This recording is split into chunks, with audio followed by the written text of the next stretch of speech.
जय आरसीएम दोस्तों। मैं अपने YouTube चैनल आरसीएम शशिकांत पर आप सबों का स्वागत करता हूं और नए साल की बधाई देता हूं। Happy new year. और मैं इस नए साल में 2024 में आप बहुत बेहतर कर सकें, इसको ध्यान में रख करके मैं आपको जो वीडियो बना रहा हूं, आप लोगों का 2024 बहुत ही ज़बरदस्त सफलताओं भरा वर्ष रहे और इसको आपने जब पालन किया था 2024 में निश्चित सफल हो सकते हैं। 2024 आपके लिए नया नहीं मैंने पूरे जीवन में एक क्रांति का वर्ष हो, इसलिए ये वीडियो बहुत ज़रूरी है। ये 7 टॉपिक पर मैं बात करूंगा कि सक्सेस कैसे हो सकते हैं और नेटवर्क मार्केट हो चाहे अपने लाइफ में सक्सेस होने का 7 महत्वपूर्ण कारक एक दूसरे से जुड़े हुए हैं।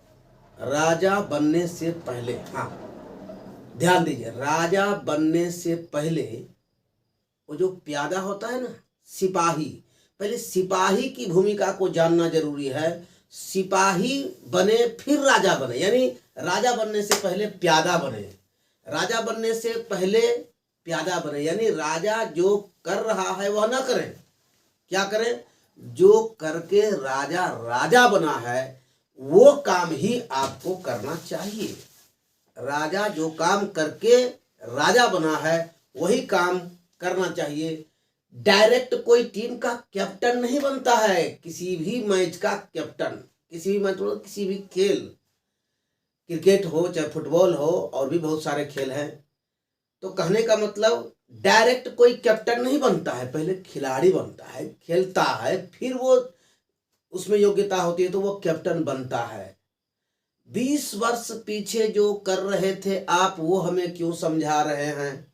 अभी जो आप करते वो हमको बताइए जी। 20 वर्ष पहले जो किया था उसी को करते करते आज इस मुकाम पर पहुंचा, इसीलिए आपको भी जरूरी है कि मैंने जो 20 साल पहले किया या आपके जो सीनियर बता रहे हैं कि आज से 10 साल पहले जो किया वो ये किया था, वो आपको बता रहे, पहले आप उसको करिए, उसको करते करते तब ऊपर जाएंगे। और जिस किसी भी कार्य को करते हैं, यानी डायरेक्ट सेलिंग इंडस्ट्रीज की हम लोग बात करते हैं, यदि आप डायरेक्ट सेलिंग इंडस्ट्रीज कर रहे हैं तो जिस भी इंडस्ट्रीज में आप गए हैं, बुझ समझ के गए हैं बहुत पहले से, तो उस पर विश्वास रखें, फेथ रखें, और फेथ में 1% का गिरावट आपको नीचे ला सकता है। आपका फेथ यानी आपका कॉन्फिडेंस लेवल यदि गिर गया तो आप कहीं के नहीं रह सकते हैं। सचिन तेंदुलकर 10 साल 11 साल का बच्चा क्रिकेट खेलना शुरू किया, छोटा, एक तस्वीर देखते हैं, वो छोटी सी चड्डी पहन करके बल्ला लेके खेल रहा है सचिन तेंदुलकर।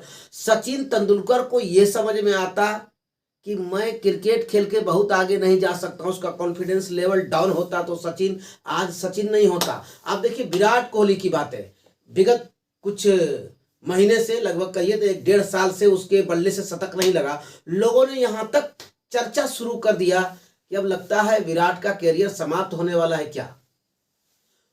कुछ ने तो कहा कि अब तो इस दौर में क्रिकेट की इतनी मैंने फटाफट क्रिकेट चल रहा है, 2020 चल रहा है, तब इस दौर में तो विराट को इस तरह का फॉर्म में संन्यास लेना चाहिए। लेकिन उसने क्या किया? उसने खुद पर विश्वास किया और कड़ी मेहनत किया और फिर से कमबैक किया, दे दनादन शतक पर शतक लगाना शुरू किया। तो विश्वास, फेथ, अपने आप पर फेथ करना चाहिए। मेरी कॉम बिना किसी साधन संसाधन का मुक्केबाजी करने के लिए उतरी और उसका विश्वास पूरा था, इस कारण से मेरी कॉम आज मेरी कॉम है। दूसरा चीज, यदि आपको सक्सेस होना है, यदि आप चाहते हैं कि हम अमीर बने, तो इसके लिए आपको क्या करना होगा? पैसे को बैंक में नहीं रखना होगा, तो पैसे को इन्वेस्ट करना सीखें। इन्वेस्ट और वेस्ट, जब आप खर्च करते हैं तो वो वेस्ट हो जाता है, किसी भी कार्य में उसका उपयोग किया और पैसा खत्म हो गया। लेकिन यदि आप कहीं इन्वेस्ट SIP करा लेते हैं, म्यूचुअल फंड भी मान लिए, या रियल एस्टेट में आपने पैसा लगा दिया, तो पैसे को इन्वेस्ट करना सीखें। और यदि पैसा इन्वेस्ट करते हैं तो वो क्या होता है? पैसा का पैसा बढ़ता है।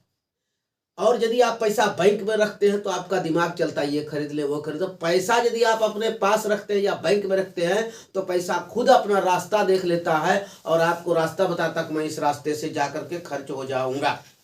तो आपको क्या करना चाहिए? पैसे को इन्वेस्ट करने के लिए सीखना चाहिए, पैसा खुद अपना रास्ता देख लेता है। सीखें, चौथा सबसे महत्वपूर्ण बात है, सीखें। पूरी जिंदगी सीखते रहें। सीखना केवल किताबी नॉलेज से ही नहीं होता है, कार्य करते हुए भी बहुत सारी चीजों का अनुभव होता है। तो सीखना जरूरी है और हर दिन सीखते हैं। समय बदल रहा है, रीति रिवाज बदल रहे हैं, कार्य करने के तौर तरीके चेंज हो रहे हैं।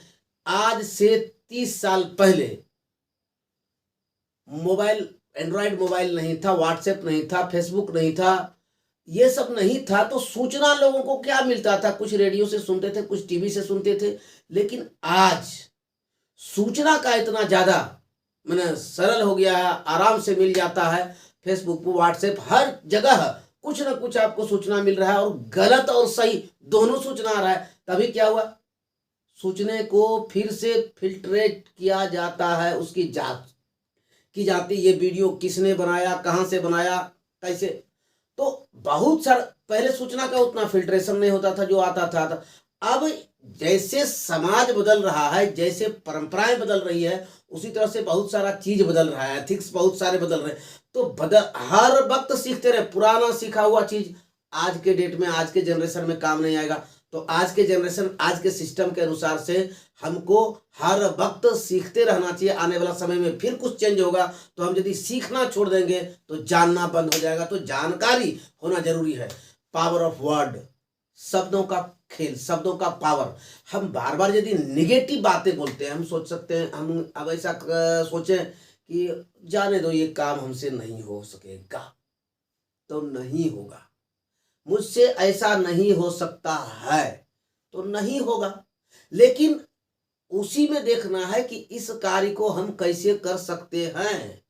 Yes, I can do it, मैं इसे कर सकता हूं और करने का तरीका खोजूंगा। हाँ, मैं भी कर सकता हूं, तो काम होगा। तो जो हम सोचें, जो हमारा शब्द पावर है, शब्दों का पावर, यदि हम बार बार सकारात्मक सोचते हैं, कैसे कर सकता हूं, किस तरह से करूं, ये सब चीज जो है ना, अच्छा बोलेंगे, अच्छा सोचेंगे तो ही होगा। मैं ही कर सकता हूं, कोई और नहीं कर सकता है, यदि ऐसा सोचना शुरू किया तो निश्चित है कि आप ही कर सकते हैं और आप हर तरह के कार्य को कर सकते हैं। निगेटिव लोगों से दूर रहें, निगेटिव लोगों से दूर रहें। हाँ, जो आपका माहौल होता है, जो आपका सर्किल होता है, उसमें यदि सबसे ज्यादा निगेटिव लोग, तो आपका माइंड भी निगेटिव हो जाएगा। और यदि आप पॉजिटिव लोगों के साथ रहते हैं तो आपका पॉजिटिव, करोड़पतियों के साथ रहेंगे, करोड़ों की बात होगी, तो आपका भी दिमाग करोड़ों करोड़ों में सोचेगा और करोड़ों को पाने के लिए कोशिश करेंगे, उसकी योजना बनाएंगे, उसका लक्ष्य बनाएंगे, गोल निर्धारित करेंगे, उसको अचीव करने का कोशिश करेंगे। तो सकारात्मक लोगों के साथ, निगेटिव लोगों से दूर रहे। देखिए, एक चीज मैं बताना चाहता हूं कि मक्खी और मधुमक्खी में अंतर क्या है? दोनों तो उड़ता है, दोनों कुछ हद तक समान दिखाई देता है। लेकिन मक्खी जब भी कचड़े में बैठेगा, मधुमक्खी जब भी फूल में बैठेगी, और फूल में बैठेगी तो मधुमक्खी लाएगी क्या? शहद। मक्खी क्या लाएगी? बीमारी। तो ये आपको समझना है, आपको तय करना है कि आपके लोगों का सर्किल, आप जो उठते बैठते उस सर्किल को देखिए और उसमें चुनाव कीजिए, किसके साथ रहना है, किसके साथ नहीं रहना है। तो निगेटिव लोगों से दूर रहना है, ये छठा पॉइंट था। और सातवां पॉइंट, जो लोगों को डर लगता है, मैंने इसको किया और ये काम नहीं हो सका, तो मैं फेल हो गया, तो मैं अनसक्सेस। हर व्यक्ति जो आज के डेट में सक्सेस है, कभी ना कभी वो शुरू में अनसक्सेस हुआ। कहने का मतलब, असफलता ही सफलता की कहानी को गढ़ता है। बार बार असफल हो जाता है तो ऐसा नहीं कि उसको कार्य करना छोड़ देना चाहिए। बार बार असफल होता है तो कई ऐसा भी होता है कि वो बहुत बड़ी सफलता को अर्जित करता है। अब्राहम लिंकन के बारे में जानते होंगे, वो कितना असफल हुए। उनकी गर्लफ्रेंड भी उसको, मतलब क्या कहा जाए, बहुत सारी असफलता आई, लेकिन अब्राहम लिंकन एक दिन राष्ट्रपति तो बने और दुनिया में अपने नाम का डंका बजाया। कोई भी व्यक्ति जो सफल हुआ है, यूं ही चलते चलते सफल नहीं हुआ है, उसके पीछे बहुत सारी असफलता जुड़ी हुई है। असफलता ही सफलता की कहानी गढ़ती है। इसको दिमाग में रखिए, और दिमाग में इसलिए रखिए कि हम जो करने जा रहे हैं असफल हो जाएंगे, इसलिए नहीं करेंगे। ये दिमाग में नहीं रखना, हम जो करने जा रहे हैं हम ही से हो सकता है, पहले ये रखना है। यदि असफल हो गए तो इसका डर नहीं पालना है, असफल हो गए देखा जाएगा, हम आगे बढ़ेंगे। कई एक बार असफल होने के बाद जो सफलता मिलती है उसका मजा कुछ और होता है। तो मैंने आपको 2024 में सफल होने के लिए ये 7 कमाल के आइडिया आपको बताया कि राजा बनने से पहले प्यादा बनो, फेथ रखें, विश्वास रखें, भरोसा रखें खुद पर, पैसे को इन्वेस्ट करें, पैसे को घर में या तिजोरी में या बैंक में मत रखें, वो पैसा रास्ता देख लेगा। वर्ड, पावर ऑफ वर्ड, अच्छे बोले, अच्छा सोचें, मेरे से ही ऐसा हो सकता है, ऐसा सोचे, और नेगेटिव लोगों से दूर रहे, और फेल होने के डर से कार्य को बंद मत करें, असफल होने के डर से किसी कार्य को छोड़े नहीं। असफलता सफलता की कहानी गढ़ती है। थैंक यू वेरी मच, आप लोगों ने मेरा पूरा वीडियो देखा, इसके लिए आपको धन्यवाद, थैंक यू। और यदि आप नए हैं तो हमारे चैनल को सब्सक्राइब करें, और अच्छा वीडियो शेयर करने के बाद अच्छा लोग कमेंट देते हैं, और आपका बारे में भी लोग समझते हैं कि ये व्यक्ति जो है, ये बंदा जो है, जो भी शेयर करता है अच्छा शेयर करता है, और ये शेयर किसी की जिंदगी को बना सकता है। तो कीजिए शेयर, भरपूर शेयर कीजिए, जितने दोस्तों मित्रों के पास शेयर करें, ताकि वो भी अपनी जिंदगी में सफल हो सके। जय आसिया।